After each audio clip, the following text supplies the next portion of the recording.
sekelompok habaib itu kemudian berfaham radikal oleh kelompok YouTuber itu memang diserang habis-habisan karena memang dia kelompok radikal. Tetapi dalam perkembangannya YouTuber di banyak channel itu kemudian dia menyerang seluruh kelompok habaib. Saya berpendapat ini adalah bagian dari radikalisme yang akan memecah belah bangsa. Terima kasih. Terima kasih. Ya. Sekarang saya tanya, ente sebagai dosen, sebagai akademisi, seperti apa, sejauh mana upaya Anda melawan kelompok radikal di media? Kita semua tidak sedang membenci Habib, kita sedang membela bangsa dan negara kita ini. Kita sedang meluruskan penyimpangan-penyimpangan yang ditengarai, dilakukan oleh beberapa oknum Habib.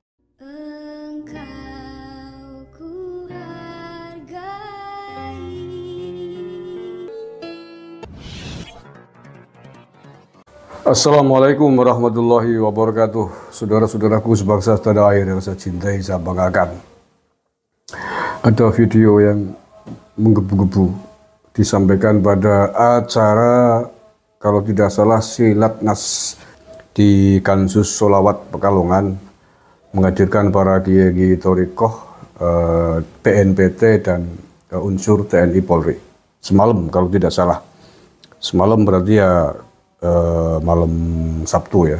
Sekarang hari Sabtu tanggal 21 Oktober 2023. Salah satu peserta acara itu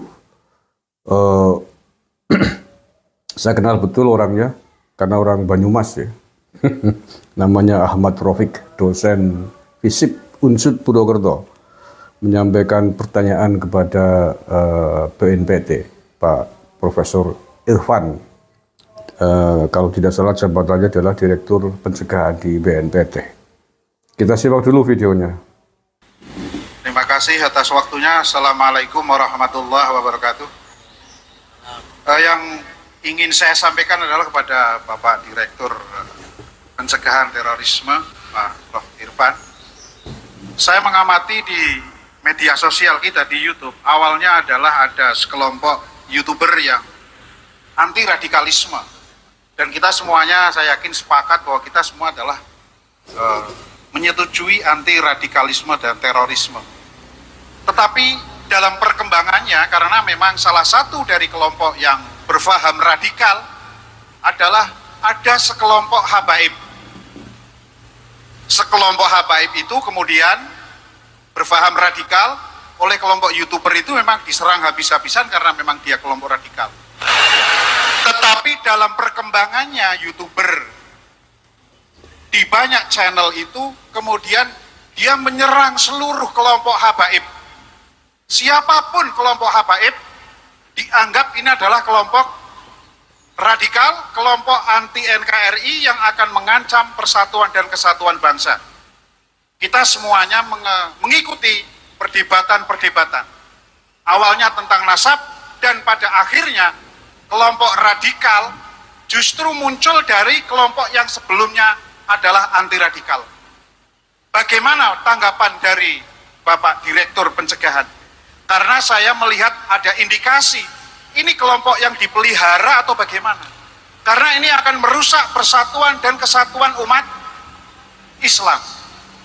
Masa semua kelompok habaib dikatakan ini adalah keturunan Yahudi, harus dikeluarkan dari Indonesia. Semuanya di YouTuber yang anti radikal itu hari ini mengkampanyekan tentang hal itu, Pak Direktur. Bagaimana tanggapan dari BNPT? Dan apa maksudnya ada oknum dari BNPT ini? Menurut saya dia dalam tanda petik membackup kelompok YouTuber tersebut. Saya punya datanya. Saya punya datanya. Mengapa? Ada oknum BNPT yang membackup kelompok yang sebelumnya anti radikal ini, yang hari ini mengkampanyekan anti habaib, karena habaib adalah bangsa Yaman, Yahudi, dan seterusnya.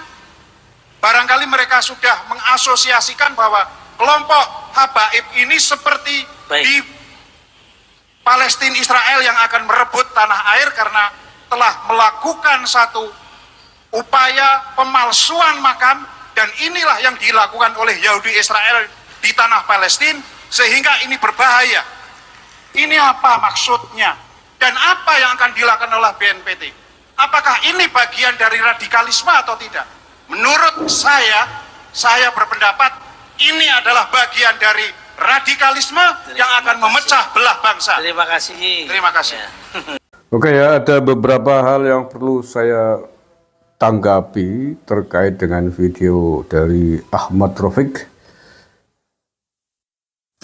Statement Ahmad Rafiq, Pak dosen di Fakultas FISIP kalau tidak salah, kalau belum pindah, Unsud Purwokerto.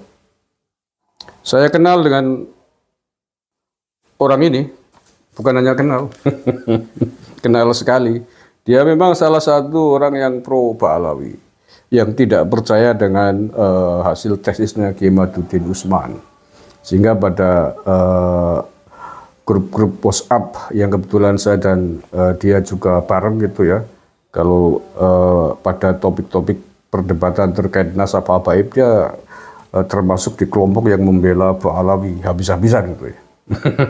Video yang di-share pun video-video dari para habib ya. Jadi nyebut Kiai Imad jadi sering dengan kata-kata Imad saja gitu ya, itu prototype atau mindset dari kelompok-kelompok yang pro Ba'alawi begitu.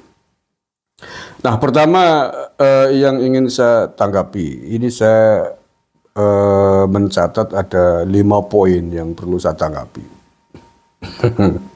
Yang pertama, saya tidak tahu siapa YouTuber yang dimaksud oleh Pak Rafiq ini. YouTuber yang tadinya anti radikalisme dan hari ini berubah menjadi kelompok radikal. Tidak disebutkan namanya sih ya. Jadi enak sekali dia ya membuat kesimpulan kelompok radikal hanya dari asumsinya. Pengen viral nih namanya nih orang. Ya wis tak bantu tak viral kan ya Pak Rafiq. Biar apa namanya, Sivitas Akademika Unsud jadi paham semua, biar mahasiswa jadi paham, biar seluruh masyarakat Indonesia paham siapa antum. Karena itu kan di arena publik, bukan arena tertutup. Itu disiarkan live di NU Online. Oke, yang kedua, dia mengatakan bahwa seluruh YouTuber ini menyerang seluruh kelompok Habib. Seluruh Habib dikatakan radikal, seluruh Habib dikatakan anti NKRI. Ini yang ngomong begitu siapa? Yang ngomong seluruh Habib radikal itu siapa? YouTuber siapa? Dijelasin dong. Yang ngomong seluruh Habib itu anti NKRI itu siapa? Ini kan ada persoalan pokoknya kan persoalan nasab. Ya. Pertama kan persoalan nasab. Bahwa seluruh habaib sampai hari ini memang tidak ada yang legowo, tidak ada yang mengakui kebenaran dari tesis ilmiahnya Kiai Maduddin Usman, ya sampai hari ini kita belum menemukan. Tapi bahwa kita dan juga Kiai Imad, Gus Abbas Buntet dan yang lain-lain kiai-kiai yang pro sepakat dengan ilmu pengetahuan dengan tesisnya Kiai Maduddin Usman. Tidak ada yang mengatakan semua habaib itu radikal, semua habaib anti NKRI. Nggak ada yang ngomong begitu. Jadi jangan digebjah, ya ngomong itu kasus per kasus, by data, by fakta. Gitu loh. Yang kedua, bahwa YouTuber itu kan media. Menampilkan, meneruskan atas data dan fakta-fakta yang ada. Bahwa YouTuber mengatakan para habaib ini ternyata nasabnya terputus, nasabnya tidak nyambung kepada Rasulullah SAW atas data dan fakta yang disampaikan oleh Kiai Maduddin Usman Al-Bantani yang sampai hari ini belum terbantahkan. Kita meneruskan apa yang disampaikan oleh Gus Abbas Buntet terkait dengan data-data, fakta-fakta, pembelokan-pembelokan sejarah, pemalsuan makam, pemba'alawian tokoh-tokoh Nusantara. Kita teruskan. Karena itu fakta, ada datanya, bukan ngarang. Kita menyampaikan bahwa sejarah NU versinya kemudian berbeda dengan sejarah NU yang selama ini dipahami oleh kader NU. Ada oknum Habib yang mengatakan bahwa NU berdiri karena jasanya mbah mereka dari kelompok Habaib. Ada data, ada faktanya. Kita mengatakan bahwa Habib membelokkan, memotong sejarah, ada fakta datanya. KRT Sumodiningrat, keluarga besar kerajaan keraton Yogyakarta dikatakan katanya Habib Hasan bin Toha bin Yahya, ada datanya, ada faktanya. Kita mengatakan bahwa sejarah berdirinya Jatman dirubah tidak sesuai dengan fakta-fakta pendiri yang pertama. Ada data, ada fakta. Ada statement dari tokoh sebelumnya. Kita mengatakan Pangeran Diponegoro dibaalamikan. Banyak faktanya, tidak hanya satu. Keturunannya Pangeran Diponegoro dibin Yahyakan. Ada datanya, ada bukunya. Jadi tidak ngarang. Dan itu adalah fakta-fakta yang perlu kita luruskan, perlu kita klarifikasi. Ini dari mana sumbernya? Karena itu menyangkut sejarah bangsa dan negara, sejarah tokoh-tokoh bangsa. Jadi kalau kemudian merubah alur sejarah dari yang selama ini kita pahami, tunjukkan buktinya, dari mana sumbernya. Itu loh, kita bukan sedang membenci para habaib semua, kita sedang meluruskan, kita sedang mencari kebenaran. Kalau memang para habaib yang mengatakan sejarah-sejarah tadi sesuai versinya punya data, punya manuskrip, ya tunjukkan ke publik dong, ini datanya. Mengapa saya mengatakan KRT Sumodiningrat adalah Habib Hasan bin Toha bin Yahya? Ini buktinya, faktanya, manuskripnya. Tunjukkan ke publik. Kalau kemudian mereka mengatakan bahwa seluruh habaib adalah zuriat Nabi dari jalur Ubaidillah, ini datanya, ini faktanya. Nanti diadu dengan sejarah fakta-fakta yang ditemukan oleh Kiai Maduddin Utsman. Kan begitu. Kok malah yang diserang YouTuber yang katanya dulu YouTuber anti radikal sekarang menjadi kelompok radikal. Itu sama aja dengan mengatakan Gus Abbas Buntut orang radikal, Kiai Maduddin Utsman orang radikal, Gus Fuad Blayat kelompok radikal, Kiai Nur Ihya kelompok radikal.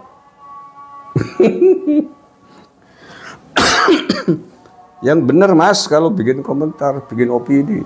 Maksudnya apa? Mau merusak reputasi YouTuber yang anti radikalisme gara-gara tidak sepakat dengan kelompok Pahlawi. Oh, jangan dibalik-balik, jangan-jangan ente yang sudah kena virus Pahlawi itu. Ada nih, bentar.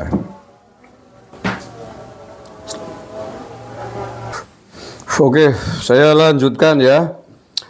Berikutnya, Ahmad Rafiq tadi mengatakan bahwa para YouTuber itu menuduh menjustis seluruh habaib adalah keturunan Yahudi yang harus dikeluarkan dari Indonesia.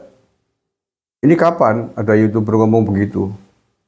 Yang ada justru seorang Habib dari Jakarta, kalau nggak salah siapa ya, Habib Salim apa ya, yang justru menantang, minta diusir, minta dipulangkan bersama-sama ke Yaman sana.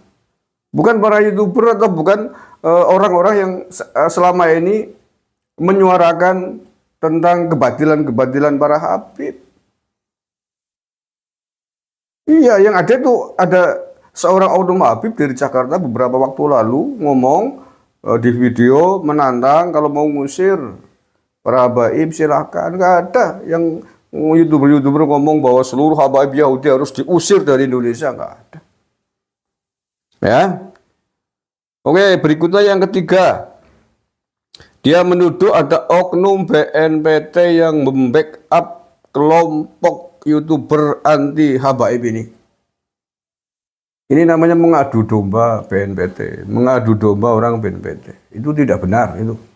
Bahwa setiap praktisi media itu harus menjalin hubungan baik dengan siapapun, apalagi dalam konteks penanganan anti radikalisme dengan tokoh-tokoh BNPT itu wajib, harus, karena BNPT adalah lembaga negara yang memang dikhususkan untuk pencegahan dan penanggulangan terorisme, radikalisme ini. Jadi kalau praktisi media yang ingin mengetahui lebih detail tentang seperti apakah gerakan-gerakan kelompok radikal, kelompok teroris, ya harus menjalin hubungan baik di antaranya dengan BNPT, dengan kepolisian, dengan sistem atau struktur pemerintah yang lain yang menangani bidang ini, agar menjadi bahan ilmu, bahan diskusi, masukan, sehingga ketika menyampaikan tentang radikalisme, anti terorisme tidak salah, sesuai dengan data-data, sesuai dengan referensi dan kebijakan-kebijakan negara yang berlaku. Jangan kemudian tiba-tiba menuduh ini di backup ini, dipelihara. Gimana maksudnya? Itu namanya Anda ingin mengadu domba pejabat-pejabat di BNPT. Tidak benar, Anda akademisi kok ngomongnya begitu. Yang namanya kelompok radikal, BNPT sendiri yang sudah membuat patokan, pedoman, apa dan siapa, bagaimana seseorang dan kelompok itu bisa dimasukkan dalam kategori radikal. Jadi jangan asal ngomong. Ya tentu tidak ada yang percaya kalau kemudian YouTuber-YouTuber yang selama ini anti radikalisme hari ini dikatakan udah masuk kelompok radikal, lu enak saja ngomong begitu. Ada kriterianya untuk menyimpulkan seseorang kelompok itu masuk kelompok radikal atau tidak. Jadi jangan main fitnah, itu namanya sudah fitnah menuduh para YouTuber-YouTuber NKRI, YouTuber-YouTuber yang selama ini aktif melawan kelompok radikalisme menjadi kelompok radikal, itu udah fitnah itu. Sekarang saya tanya, ente sebagai dosen, sebagai akademisi, seperti apa, sejauh mana upaya Anda melawan kelompok radikal di media? Coba jawab. Sejauh mana upaya Anda membantu negara, membantu BNPT, membantu Polri, TNI Polri di dalam melawan kelompok radikalisme ini? Sejauh mana? Apa yang Anda lakukan? Jangan tiba-tiba pola menuduh kelompok orang-orang yang selama ini aktif menangani radikalisme pola dituduh menjadi kelompok radikal. Ya, jangan bikin emosi lah. Oke, itu saja ya. Ini perlu diklarifikasi, perlu dijawab ini. Agar tidak nulari, tidak berkembang liar. Biar virus Pahlawi ini tidak merambat kepada kelompok-kelompok orang-orang lain, akademisi-akademisi lain. Akademisi mestinya adalah orang-orang yang cerdas. Orang-orang yang berpendapat sesuai dengan data dan fakta yang ada, bukan hanya sekedar asumsi, main tuduhan, main framing. Sangat disayangkan. Termasuk kalau bisa bahasa Arab terkait dengan polemik nasabnya Bani Alawi, sebelum berpendapat, sebelum menghukumi, menjustis Kiai Maduddin itu salah atau tidak, mesti diteliti dulu, dibaca dulu. Benar atau tidak, masuk akalnya seperti apa? Karena Kiai Maduddin juga akademisi, dosen juga, bukan bere-bere. Bukan hanya gara-gara pengikut setianya seorang Habib, kemudian saya 100% percaya tanpa harus kemudian membaca, melihat data-data dan fakta yang ada. Kita semua tidak sedang membenci Habib. Kita sedang membela bangsa dan negara kita ini. Kita sedang meluruskan penyimpangan-penyimpangan yang ditengarai, dilakukan oleh beberapa oknum Habib. Terkait banyak hal. Terkait sejarah nasab mereka, terkait sejarah bangsa ini, terkait sejarah tokoh-tokoh kita di negara ini, pahlawan kita. Kita sedang membela itu semua, membenarkan itu semua. Agar tidak disimpangkan, agar tidak dicarah, tidak dirampas sejarahnya oleh oknum-oknum yang tidak bertanggung jawab itu. Terima kasih. Assalamualaikum warahmatullahi wabarakatuh.